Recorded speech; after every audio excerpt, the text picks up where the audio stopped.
14 Bannerman Road is where Sarah Jane Smith lived. And 14 Bannerman Road is the name of my podcast about it. This time, the Eternity Trap Parts 1 and 2, both written by Phil Ford, making this his 7th story out of 16, and directed by Alice Troughton.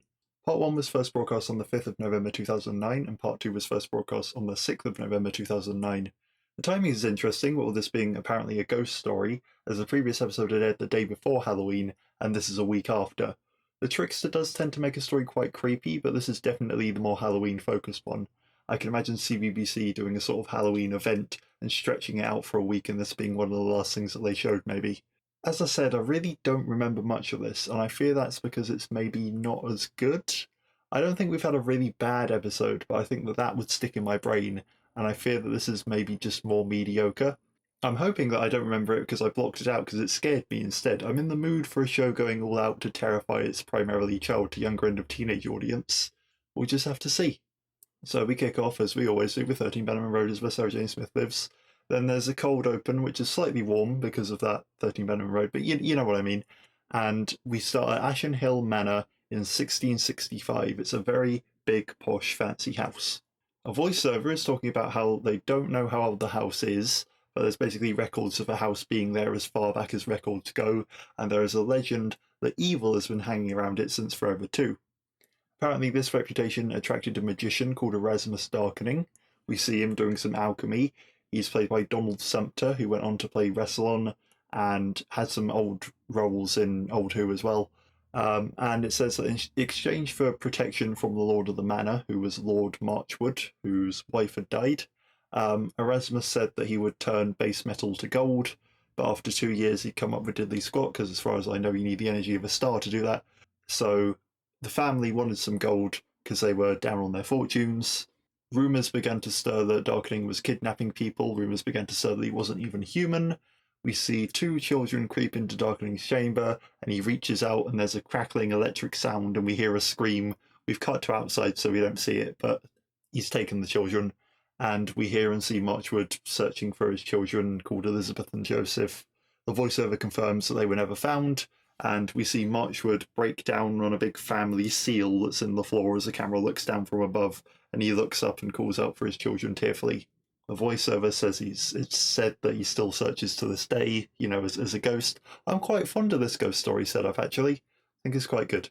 So we're outside the house at 1665. It transitions to the modern day, with Sarah Jane, Clyde and Rani outside talking to Professor Rivers. Do you remember Professor Rivers? And the Farrells Institute? It's her. She was doing the voiceover. And we find out that the voiceover was her telling the story to the gang. And Sarah Jane says, well, it's a good story, but I don't believe in ghosts. Rivers says, you know what? I don't believe in ghosts either. But I'm here to run tests to prove if they do or don't exist scientifically. And I've invited you along, Sarah Jane, to cover this story.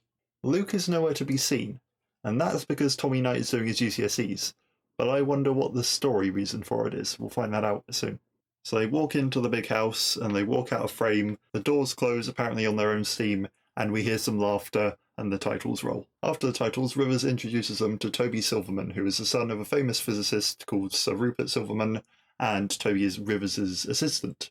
They establish his character very quickly with all his nerdy big words. He's a science guy, and the gang say, "Oh, we should have brought Luke along."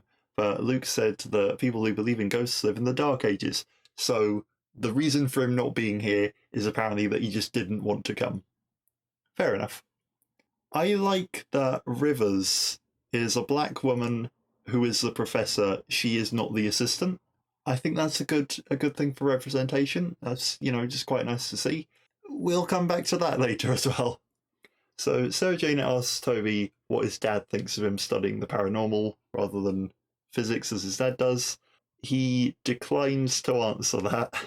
And for someone who doesn't believe in ghosts, Rivers seems to believe in ghosts. And she says that the Scrivens family technically still own the house, but 20 years ago they vanished from locked rooms.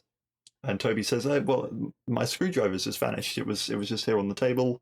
And Rivers goes to get out her EMF meter, but Sarah Jane finds the screwdriver has just fallen on the floor and rolling away a bit, and then she gets in a dig by saying that it must have been the spirit of Newton, or it was gravity who made it fall off the table.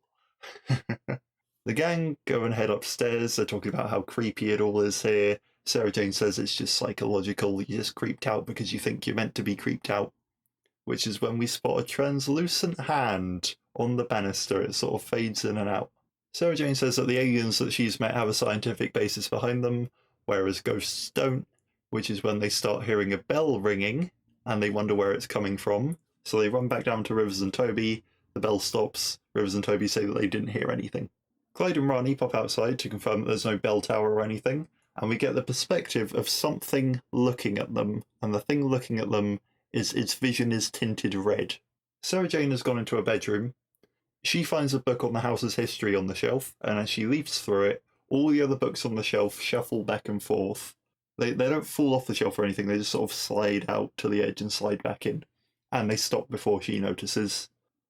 I know that she doesn't believe in ghosts, but I do think it's somewhat irresponsible of her to allow the team to split up after Rivers mentioned there being disappearances and after they've all heard this ghost bell.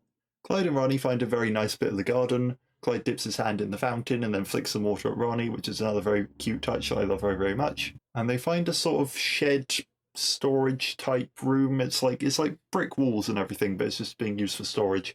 And Ronnie jokes with Clyde about being scared. They're just very cute together. They go in there, they have a look around, don't really see anything, when outside the fountain, which was previously off, turns on. So they go out to check, they hear children laughing, they see wet footprints going from the fountain back into the storeroom, they can hear an old radio playing some old music and then it tunes itself to an old voice. It's all very paranormal. It is quite bright outside, the camera work isn't really conveying creepy yet, so the audience shouldn't be so much scared as intrigued. Right now I want to know what's causing this. The child laughing turns to a child crying. Ronnie wants to go back into the storeroom, and Clyde is like, nope, that's not a good idea. But Ronnie says, well, if it's a ghost, it can't hurt us, it's already dead. So their curiosity gets the better of them. They go back in. There's sort of a sheet curtain type thing. Clyde pulls that back, just reveals a mirror. No ghosts, can't see any ghosties at all. But Ronnie looks in the mirror and spots old Erasmus reaching out for her, and then he's gone, because this show has a weird obsession with mirrors. Anytime you can use a mirror, they're going to use a mirror. And a lot of the time it's Phil Ford, but the first one, I think, the first one I can remember was in the Trickster episode with Andrea, and Sarah Jane could communicate through that, and that was Gareth Roberts, that wasn't Phil Ford. But the clown mirror one, that was Phil Ford. Androvac seeing his reflection, that was Phil Ford. This episode, that's Phil Ford. It's just a thing about mirrors. Everyone goes and gets back together, all the gang and the scientists. They sit down eating some biscuits, which is sweet. I might bring this up later as well, but it's implied that time passes here. We get to 8 PM now. Rivers is suggesting the theory of stone tape manifestation. She says there is a theory that stone can record physical events and then play them back. The house is built on a big old granite slab, so Erasmus Darkening used to be here in the 1600s. Maybe it's an apparition that has been played back by the stone. I don't think there's any scientific basis for that, but I think Rivers just actually really loves ghosts and is just using this research as an excuse to have a nice haunted mansion tour. I think that's what's going on. So they sit there, they discuss ghost sightings, and then Rivers says that she hopes the spirit of Erasmus, if it is a spirit, shows up, because they're going to start the experiments now. She asks for everybody's phones so they don't interfere with the stuff, and says that we can communicate with walkie-talkies instead. I don't know enough about how walkie-talkies work, so I'm going to give her the benefit of the doubt that they work differently enough to phones for it not to interfere. Sarah Jane just says, hang on a minute, let me phone Luke. Let the kids phone their parents first. So Toby goes with Rivers to check the equipment. He sees Erasmus pop up on the CCTV sort of monitor. They've set up cameras around, so it's like CCTV, but it's not built in.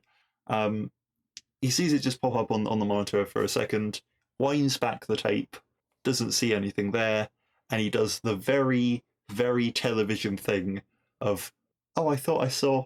No, must have been nothing.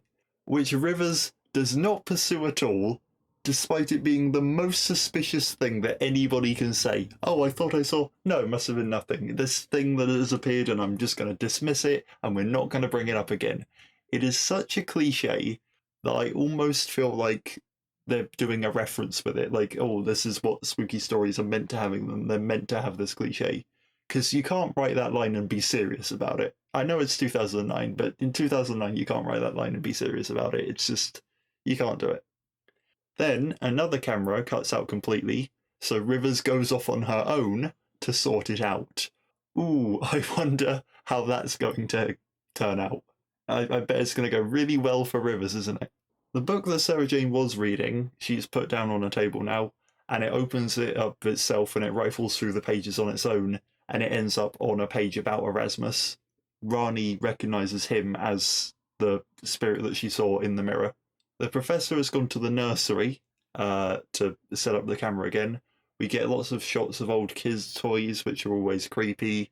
The camera is like a proper big one, and I wonder when GoPros first came about, because if you were doing this now, you set up a load of GoPros, wouldn't you? That just little cameras to record things, but this is like a proper chunky one on a big old tripod.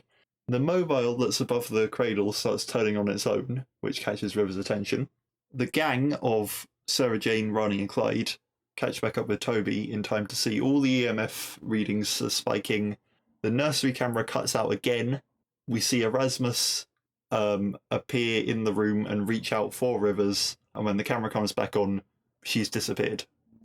I very much hope that she gets found safe and sound soon, because I was just going on about how nice it was that she's a black woman in a position of authority, and that's, you know, a bit rarer to see on TV, and it's quite nice for representation. And now it seems like they're doing the very well-known horror trope, wherein the black character gets killed off first to prove how dangerous the villain is. In fact, TV Tropes has got a page on it. It's called The Black Dude Dies First, because usually it's a man. That's just because it's even rarer to actually have a woman in the horror film.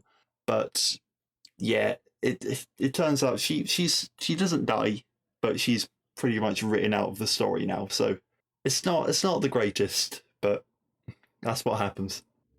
They all run to the nursery, not before Clyde spots two children down a hallway who disappear pretty quickly.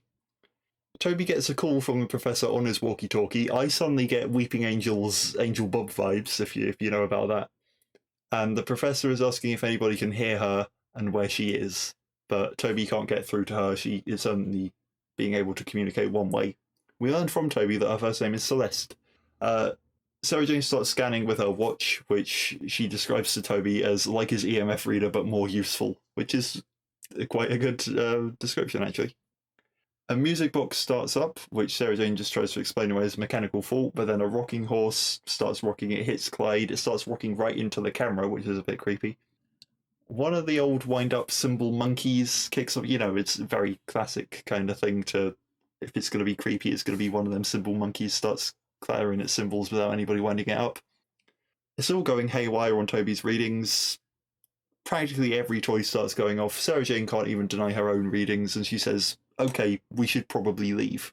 Toby says, no, I'd quite like to stay in this room, actually, because this is amazing. Look at all this ghostly activity. This is really cool. They hear a kid sing Ring a Ring a Roses, and then the chalkboard beside them suddenly has Get Out written on it, and they turn to leave, and the door shuts, and it traps them in, and this is just basically the big room of scary horror tropes. Sarah Jane is able to sonic the door. They get out. Rani asks if Sarah Jane has detected an alien, but she says, well, no, my watch readings are all confused. The watch isn't used a huge amount, so it's nice to see it get some use here. It's a bit like psychic paper. Toby's quite shocked to hear casual talk of aliens, but, you know, he's just got aliens, and they're just sort of like, yeah. He's like, okay. Back downstairs, the readings have all gone back to normal again. Sarah Jane says, look, okay, that was weird, but we can find a sensible, non-paranormal explanation for this, and we can get Rivers back. And Clyde and Rani suggest that they split up to search. And Sarah Jane says, that's a really bad idea, because Rivers has managed to disappear essentially in front of our eyes. For all we know, people have been disappearing here for centuries. But then she just sort of relinquishes and goes, yeah, alright, you can split up, I guess. Which is a very stupid decision, and I think that Phil Ford has looked at all the horror films and seen all the stupid things and gone, let's have some fun with this, because you can't be serious. Who would go, oh, splitting up's really bad. Yeah, that's not a smart choice. Let's do it. Clyde and Rani get to the study. Sarah Jane just goes to a room. I don't know what room it is, but it's got a lot of lights in it. All the lights flicker on and off. She sees some kids in a mirror, but this time when she turns round, they're actually still in the room, and she recognises them as the Lord's kids from a painting that she saw, and they ask her to leave.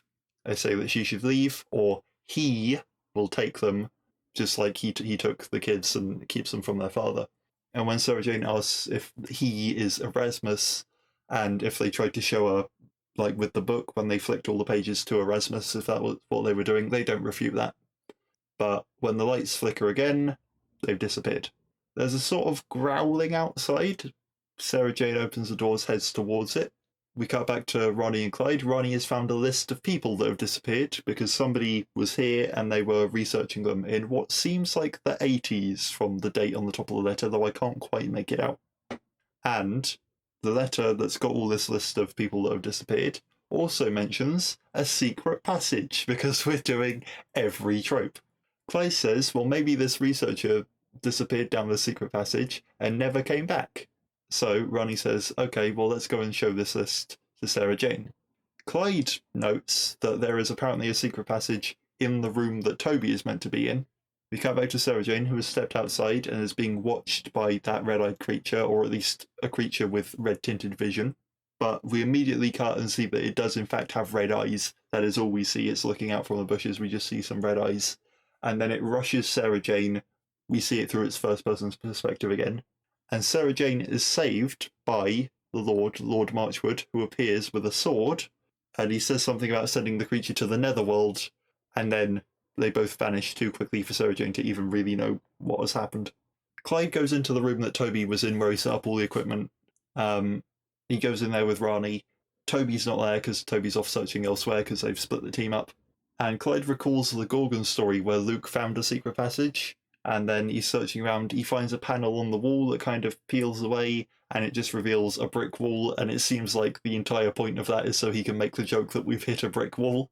Rani then does the very classic thing of leaning on a bookshelf, happening to lean on exactly the right book, which slides in, and then the bookshelf sort of slides in and out of the way, and they've revealed the secret passage, because tropes.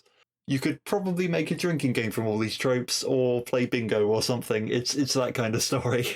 Clyde has brought a little torch with him, so he goes into the passage with Rani, and they seem in quite good spirits. They're sort of laughing about. Rani laughs at him when he walks into a cobweb.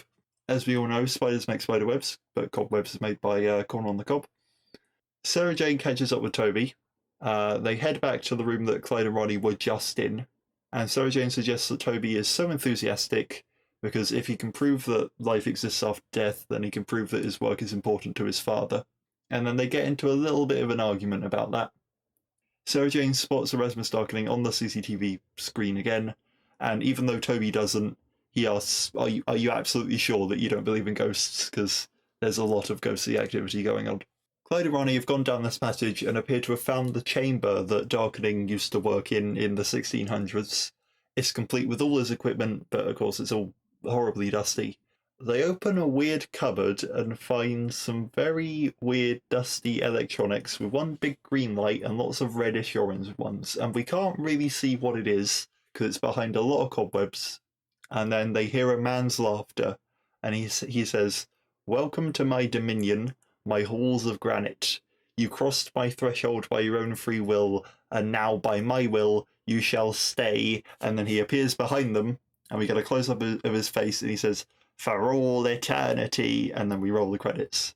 It is very interesting to see an episode that I don't recall that much of, because I want to know where this goes. But that first episode seemed to be a lot of build-up, and now, I hope we get some good payoff, because we don't really have any motive. We don't have a true idea of what's happening. And it's also interesting that this episode just has a bit of a different feel because it's all on location. There's been no Mrs. Smith, no K9, anything like that. It feels a bit more detached from Doctor Who and a bit more generic, like it could be an episode of just anything. It's a big, huge difference from the previous episode where we literally had the Doctor, that's for sure. But anyway, bring on part 2. We do our 13 Bannerman Road, we do our Previously On, we do our titles, and then Ronnie and Clyde are in the room. They're trying to leave, but there's a kind of electrical crackling noise, and then Darkening has appeared in front of them, so he's blocking them off. They end up mentioning that he's a ghost, and he says that there's no such thing as ghosts. He's got a big staff, he's carrying a big staff, and it's got some kind of crystal in it. It looks very fancy. I quite like his whole look that he's got going on. And he says to Clyde and Ronnie that they are his, and he reaches out for them, and he is stopped by Lord Marchwood, who appears with his sword. And Darkening says, well, you can't attack me, we exist on different frequencies, so nothing you can do can hurt me. Marchwood says likewise. He is, however, able to break a table by swinging his sword at it. In the commotion, I guess, Clyde and Ronnie leg it, and they are pursued by Darkening's laughter and his voice saying that they can't escape. Just before they started running, I actually paused it on quite a good shot of him standing there with his staff in the foreground, and then in the background are Clyde and Ronnie, and they are sort of bisected by his staff in the middle, and it looked quite good. And it's just one of those little shots that you're not going to notice because it goes by so quick, but I just happened to pause it at the right time, and it looked pretty neat. Ronnie and Clyde are led back up the secret tunnel by the ghost children who have suddenly appeared to them to help them out. Sarah Jane is in a room, and the door closes behind her, and she says that if something wants to communicate with her, then she's not scared of it, she doesn't want to hurt it, she'd appreciate if it could communicate to her now. A TV under a sheet starts displaying a load of static, and then it stops, and there's a gramophone that starts playing Sarah Jane Help Me on a loop, and a light flashes, and Rivers appears for just enough time to say, he's coming for you, and then Ronnie and Clyde tumble out of the fireplace because they've been led up this secret passage by the ghost children. They mention that Erasmus is quite lively for a ghost, and then Sarah Jane says he's not a ghost. She's seen him too. Now, she saw him on the screen. I know she doesn't believe in ghosts, but he could very well be a ghost. He is a thing that has appeared on a screen. That could be a ghost. I don't know why she discounts it so much. Ronnie and Clyde mention all the weird tech that they found with all the lights on it, and she says, well, can you take me to it, please? Marchwood appears to them, and Clyde and Ronnie thank him for saving them. Sarah Jane says that he saved me too, and she tells Ronnie and Clyde that there is something outside in the grounds. And Marchwood says, well, you should take this opportunity to leave now, because the creature that attacked Sarah Jane needs some time to reassemble. They say, we can't leave, we have to save Rivers. And he says, she's gone just like me and my children. And the gang mentions that they've seen his children, and he seems very shocked by this because he says he's searched for over 300 years and he has not once seen them. Ronnie says, well, Erasmus said that he was on a different wavelength to you. Maybe the children are just on a different wavelength altogether. And Marchwood says that Darkening is a curse upon his family for which he is responsible. Sarah Jane somehow comes to the conclusion that all the people aren't actually dead, but instead are trapped here. And Marchwood says, and yes, that's true, and it's a fate that's worse than death. Toby runs into the room with a "you should see this. I've decided that Phil Ford wants to fit in every trope and cliche on purpose. That is what this story is. You can't change my mind about that. That is what he is doing." And so Toby runs back out the room, leaving everybody to follow him. And everyone who has ever disappeared in this house is all gathered on the stairs. And I feel like if I had any memory of this episode, I would remember this scene, but I just don't. This is a surprise to me. There's really quite a few folk there. They're all in somewhat stereotypical dress from various ages. So the 20s has got, I think they call it the flapper dress and that sort of thing. And it's all, it's all everybody from different ages is represented on this stairway. Little Elizabeth Marchwood is there. She's asking for help. Sarah Jane says, yes, I'm going to help you all. Well, we'll see about that. There's a man who I assume is one of the Scrivens family. I just assume that because they were named earlier. Says that Darkening trapped them all there, and they just want to be released from this purgatory. So Sarah Jane technically helps. Spoilers. Sarah Jane technically does release them from the purgatory, but it's a bit, I don't know, it's a bit of a weird way of helping. They ask where Rivers is because she's not there, and this ghostly man says that she's not yet been fully absorbed. There is Darkening's customary crackling sound, and he appears at the top of the stairs, and he says that this is treachery because he's granted them all life eternal, and now they want to be released from it. He says, "Be gone," and he just points at them, and they all fade away, leaving the gang at the bottom of the stairs and him at the top. And they ask what he is, and he says, "I am lord of this dominion, and I am lord of magic." And Sarah Jane says, "Yeah, well, nobody's really falling for your magic. They might have done back in the 1600s where you were conning folk and saying you could turn lead into gold. But nowadays we know that nobody can do that, so nobody really believes that you're a lord of magic anymore." And he says, "Oh, well, humankind must have gotten wiser in the past 340 years, which implies that he is not humankind." And so Sarah Jane says, "Oh, you're not humankind, are you an alien then?" But Toby is just very convinced that he is a ghost because he really doesn't want to let that go. Honestly, I think that his dad would still be impressed if he'd found an alien. If he went, "Hey, my work found me some aliens," that would be, if you're a physicist, you go, "Oh, that's really cool." If you go, "Your work's found me a ghost and I can prove that ghosts exist," that would also be quite cool. I think they'd be about as cool as each other. But no, he doesn't want to let go that this is a ghost. Darkening says, "I don't care what you call me. All you need to know is that I rule over all who cross this threshold, and I am going to come for you." He crackles, he disappears. It's just a crackling noise, and the way they make him disappear is they just sort of cut away, and when they cut back, he's gone. It's very Batman in that respect, actually. But yeah, we don't see any effect of him sort of disappearing or anything like that. Toby asks why he hasn't got them already, and Sarah Jane says, "Well, he must be playing with us." And she says that he doesn't really stand a chance, they're going to stop him, and we just hear him laughing. It is definitely darker now. It got darker in part one when they ate the biscuits. Time was implied to pass there. But yeah, so everything is a bit creepier now. So when you hear him laughing in this kind of dark house, you start thinking, "Oh, this is a bit kind of scary ghost story." It's a little bit cheesy, but it's quite fun. So after that diversion is over, they go and do what they were originally going to do. They go to see the weird tech. Ronnie and Clyde suggest that they could all go down there and they could all get caught by Erasmus, or Sarah Jane and Toby go down there and Ronnie and Clyde keep Erasmus busy to give them a better chance. And Sarah Jane says that is a ridiculously dangerous plan, and they say, "Yeah, well, going down there to see the tech really is a ridiculously dangerous plan because he could just pop up and trap us forever." So Sarah Jane can't fault the logic, and she says, "Okay, I guess good luck in distracting him.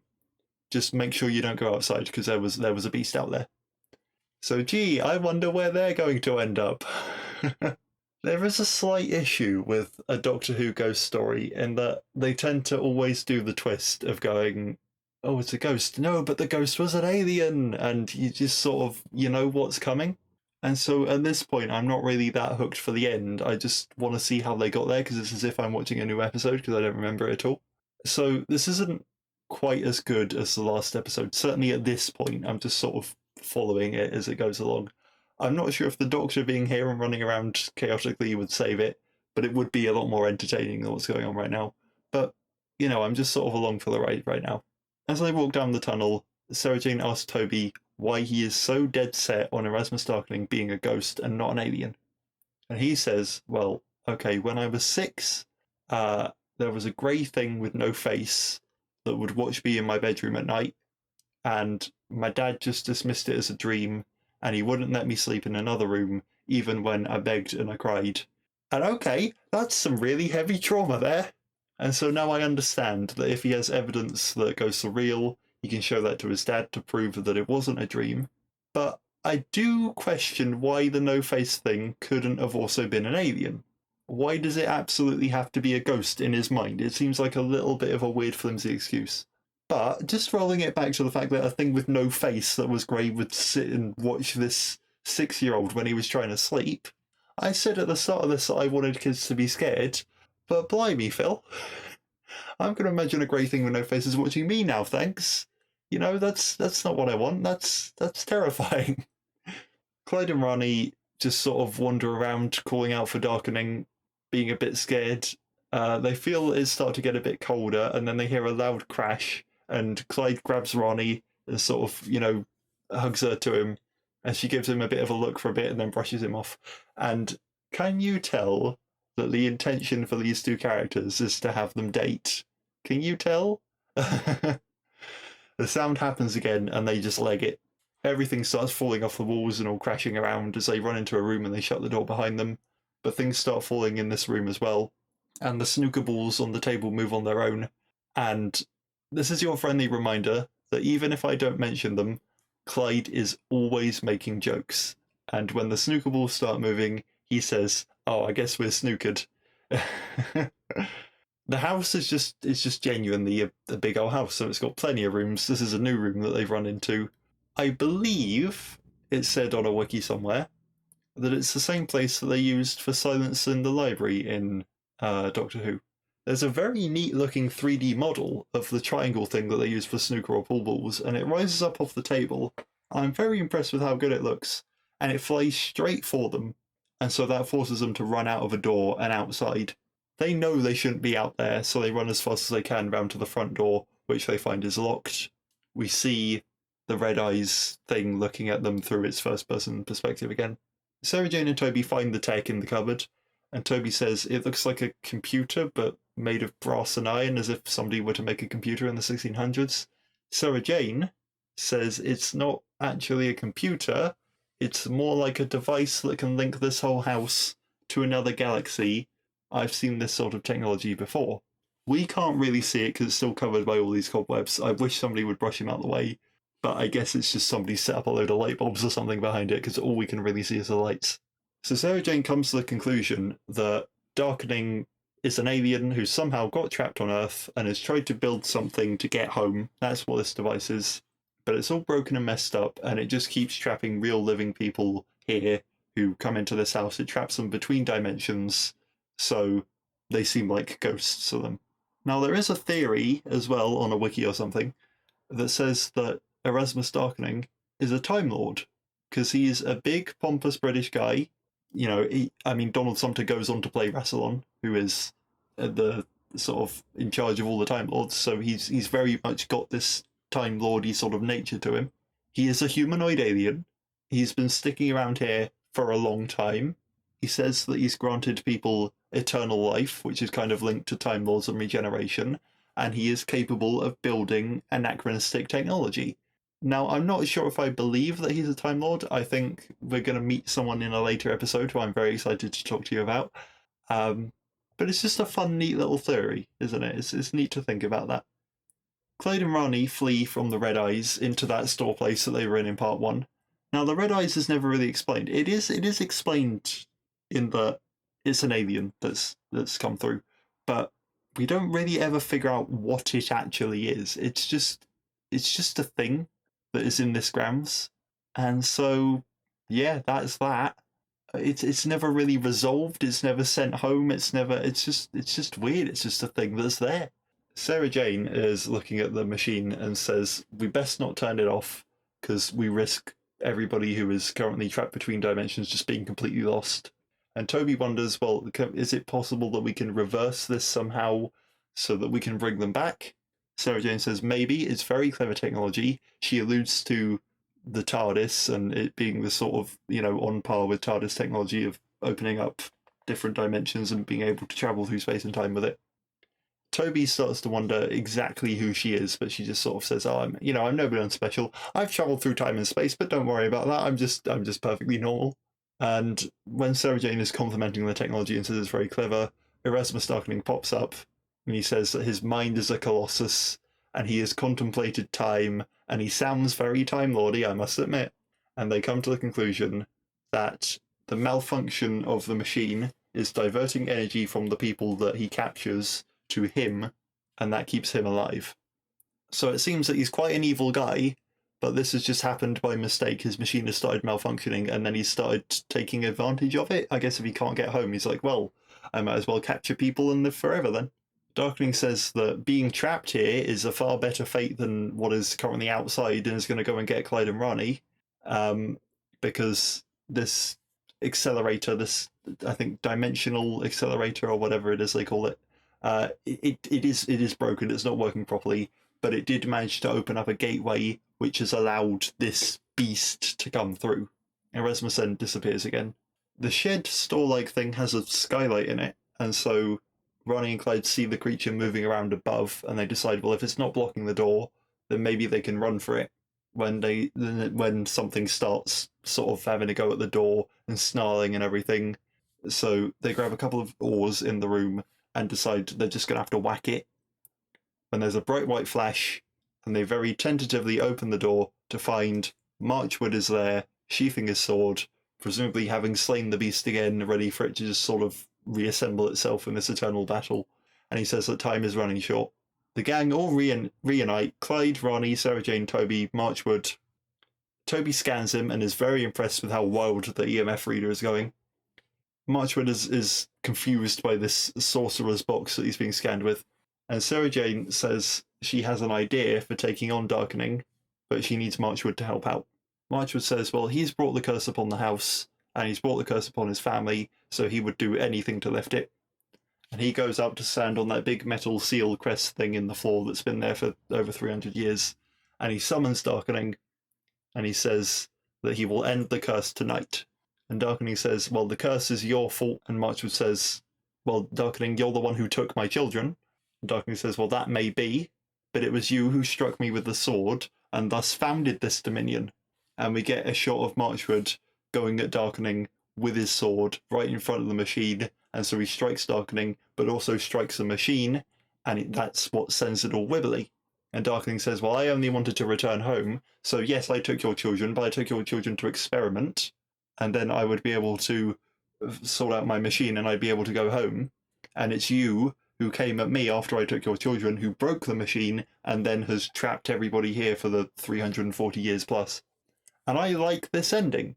I like that we've had all the breadcrumbs for that, but I couldn't piece it all together in my mind. I was wondering what was going on, and now they've come and they've confronted each other, and we get the full story, and it's a revelation that I didn't see coming, and it's quite good. And apparently Phil Ford has written something where the build-up has a good payoff, and it actually makes sense, and I am ecstatic. It won't last, but at this point, I'm enjoying it.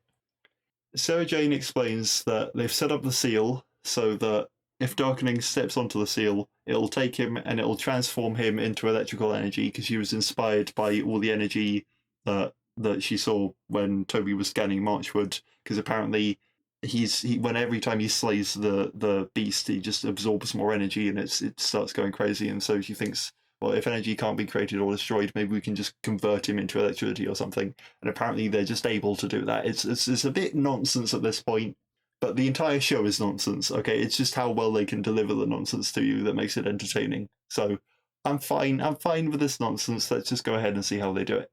So Marchwood has to lure Darkening into the seal. And we see Marchwood doing so. We see him stepping back and allowing Darkening to step forward. And Darkening steps forward and says that there's nothing that Marchwood can do to hurt him. And he walks right through the circle, and then he walks back again and stands in the middle of it and bursts out laughing. And he delivers the amazing line of, "Did you think I would be so easily vanquished, Miss Smith?" He really, really draws out every I sound in that sentence for no apparent reason. It just sounds ridiculous, and I love it very much. And so he calls her out for having such a transparent stratagem that he can see right through. She can't hurt him at all. And then she walks into the room. Marchwood stabs his sword into the floor. Sarah Jane connects up a cable to it. And then Darkening is now in the middle of the seal, and he gets zapped, and he screams about having lost eternity as the plan works, and he's reduced to electricity.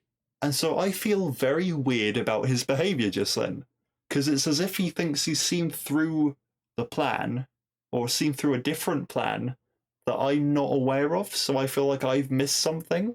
Because he says, oh, your plan won't work, I've seen through it, and then Sarah Jane just walks in and enacts the plan, and the plan works. And they've done it, they've defeated him. So I guess this is just another Phil Ford ending where it doesn't quite make sense. What did I miss? I encourage you to watch this yourself and come to your own conclusion, because I don't know, it's just so weird. But I just have to accept that this is a weird one. Sarah Jane steps right into the circle afterwards, and nothing bad happens to her, but I still wouldn't do that. I'd be quite wary about it. And then we hear that Rivers has returned, and she's worried about all the tech that has been short-circuited when they wired up the Circle Seal coat of arms thingy. What's it? It appears that because Rivers wasn't fully absorbed, she doesn't even remember what's been going on. And the tech that is all blown up because they've, all short-circuited and whatever, it's very conveniently just wiped all records of the night. And Sarah Jane explains that the machine that Darkening had, it gave him energy from folk like Rivers, so that him being zapped sort of reversed the energy and it sorted out the machine and it returned Rivers.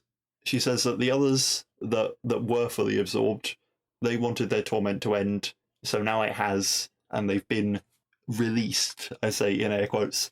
And I don't know if that's just a polite way of saying that they're dead, Jim. They're not coming back. Which is also quite convenient that they've all disappeared, because we'd have a lot of anachronistic folk running around otherwise. So yeah, they're all gone. They served their time, they got trapped in the house for 300 years, and now we've just set them free, and now they're just gone and they're dead. Sarah Jane says that she's quite unsure if Marchwood was reunited with his kids, but then she sonics the machine to make sure that it's just reduced to junk, it can't start up again, nobody else can be trapped in the house. And Rivers says, well, I'm unsure if tonight really proved or disproved anything. But Toby says, well, I might start looking to the stars from now on rather than looking for ghosts. And he thanks Sarah Jane, and they drive off. And as Clyde talks about there never being any ghosts in that house, it was just aliens and humans, Sarah Jane looks up to the house, where in the window she spots Marchwood and his kids waving them off, which makes you question if they were really ghosts after all. And it's that sort of ghost story ending of, oh, there were no ghosts, but there were. And then we roll the credits, and we find on the next time preview that the Mona Lisa is going to come to life. And that's the story, and I'm sort of speechless from it. I don't even really know how to sum it up. I feel like all my little notes I've gone through, and I've said it feels a bit not like a Sarah Jane Adventure story. It feels like we could just sort of maybe push Clyde and Rani together a little bit. That was the purpose of this episode, have them eventually start dating, give them more hints that they're a bit into each other. There wasn't anything big and plot heavy. You could skip this story if you want, and you wouldn't miss an awful lot. It's not going to have a recurring villain or anything. But it had some interesting points in it. It had some unfortunate tropes in it, and it had interesting theories. And it's another Sarah Jane Adventure story. And I'll see you next time for the next one. Which, I mean, the Mona Lisa is going to come to life, but we'll see what happens there. See you then. Bye.